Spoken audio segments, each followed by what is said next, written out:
O Corpo Encantado das Ruas, leitura 10, Sabores Sagrados. Começa com um trecho de um samba da Unidos da Ponte, pra Exu e Pombagira, tem marafu e dendê, muitas flores e pipocas, para o Baluaê, ao Xumaré tem creme de arroz e milho, pra Inhansã o acarajé, Pai Oxalá nosso canto de fé. Tem Amalá pra Xangô, lá na pedreira, tem caruru pros erês, tem brincadeira. E aí a gente entra no texto. As ruas comem quando a farofa do padê de Exu é arriada. Nos rituais afro-brasileiros, afinal, a comida é compartilhada entre os homens, os deuses e o ambiente em que eles vivem. A comida é portadora de energia e está presente praticamente em todas as atividades ritualísticas. Se o alimento certo fortalece o corpo e o espírito, o alimento errado age no sentido contrário. O ato de dividir alimentos com as divindades está presente em várias culturas e é parte constitutiva de importantes religiões. Ele manifesta-se no Brasil com especial força nos candomblés. Tal prática é um dos fundamentos litúrgicos mais significativos do culto aos orixás, há muito ultrapassou os limites dos terreiros rituais e rompeu as fronteiras entre o sagrado e o profano, que para essas religiosidades não são dimensões antagônicas. A comida de santo chegou às mesas com força suficiente para marcar a nossa culinária cotidiana e temperar de sabores a cozinha brasileira. Uma lista simples com alguns alimentos e temperos ofertados aos orixás pode exemplificar melhor isso. Abará, caruru, pipoca, canjica, branca, axoxô, feijoada, caçal, molocum, acarajé, farofa, inhame, dendê, cará, pimenta, camarão seco, mel de abelhas, frutas diversas e etc. Para se compreender melhor a importância dos alimentos nos rituais, é necessário entender o significado do axé para os seus praticantes. O axé é a energia vital que está presente em todas as coisas e pessoas. Para que tudo funcione a contento, a energia do axé deve ser constantemente potencializada. Nada acontece sem a reposição da energia em um mundo dinâmico e sujeito a constantes modificações. Uma das formas mais eficazes de dinamizar o axé em benefício da vida é dando comida às divindades, que por sua vez retribuem a oferenda, propiciando benefícios aos que ofertaram. Cada divindade tem suas características que em larga medida se expressam na personalidade de cada um de nós, os seus filhos, e encontram correspondência nos elementos da natureza, o vento, o fogo, a água, a terra. Nesse contexto, um alimento que dinamiza a energia de um orixá pode ao mesmo tempo representar a perda de energia se for oferecido a outro. As comidas de Oxalá, por exemplo, não levam azeite de dendê, e a ele não se oferecem bebidas destiladas. Elementos que não se coadunam com a energia do orixá devem ser evitados pelos seus filhos. Essas restrições são observadas a partir de uma série de mitos primordiais sobre Oxalá, que apontam o dendê e o álcool como desestabilizadores da energia vital de seus iniciados. As comidas de Ogum, por sua vez, podem perfeitamente levar azeite de dendê, que para este orixá é um elemento dinamizador da força vital.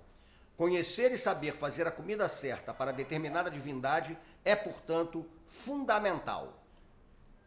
Como o candomblé é uma religião iniciática e baseada na hierarquia, a preparação da comida deve ficar a cargo de uma sacerdotisa preparada especialmente para essa função, a Iabacê, a matriarca que cozinha. Tal cargo é exclusivamente feminino. Cabe a essa sacerdotisa conhecer as técnicas de preparo de cada comida, saber os alimentos certos e os vetados para cada orixá. A cozinha em que os alimentos são preparados é um espaço ritual da maior relevância, minuciosamente sacralizado. Não são apenas os objetos utilizados, normalmente separados para preparar apenas as comidas de santo, que marcam essa sacralidade. A faca ou a colher de pau que caem no chão durante o preparo, a louça que quebra, o sal involuntariamente derramado, são sinais que indicam os rumos da preparação da comida, capazes de determinar que tudo deve ser refeito em bases diferentes.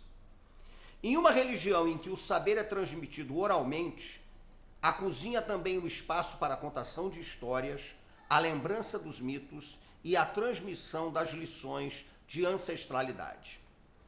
Uma importante função da comida é a de promover a integração entre a comunidade dos terreiros e o público externo.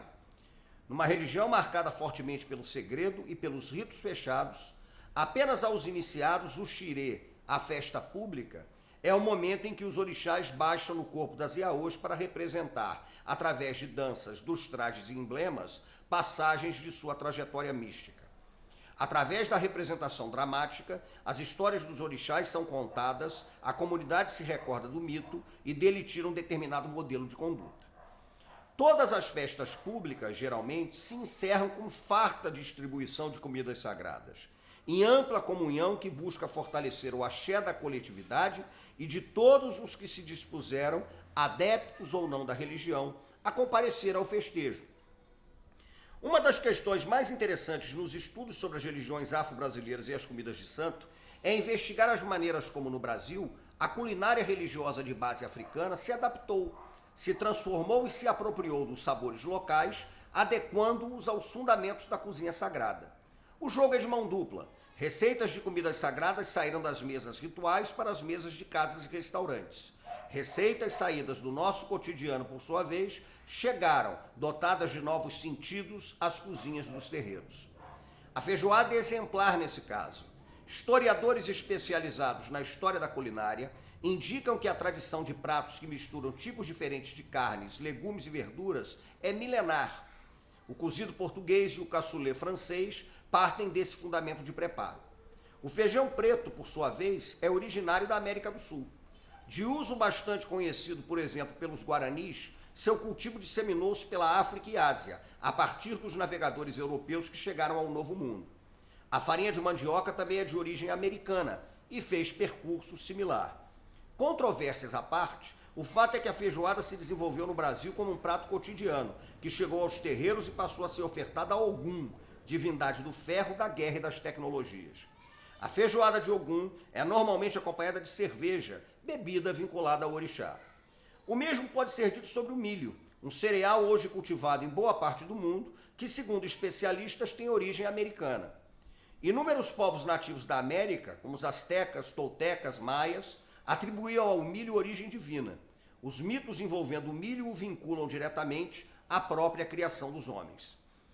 Dando a volta ao mundo, o milho americano foi apropriado por inúmeras culturas e sacralizado por muitas delas. Ele hoje é base de alimentos importantíssimos da culinária dos candomblés. Está presente no axoxô de Oxóssi, na pipoca de Obaloaiê, na canjica de Oxalá e nos alimentos de Ossan, entre outros. Conversando certa feita com uma iabacê sobre a feijoada de Ogum, ela afirmou que todo o alimento pode ser ofertado às divindades, bastando o conhecimento sobre as comidas e temperos que se coadunam melhor com algumas energias. A diferença entre a nossa feijoada de cada dia e a feijoada consagrada nos terreiros está, sobretudo, no modo de preparação, repleto de minúcias e evocações aos orixás.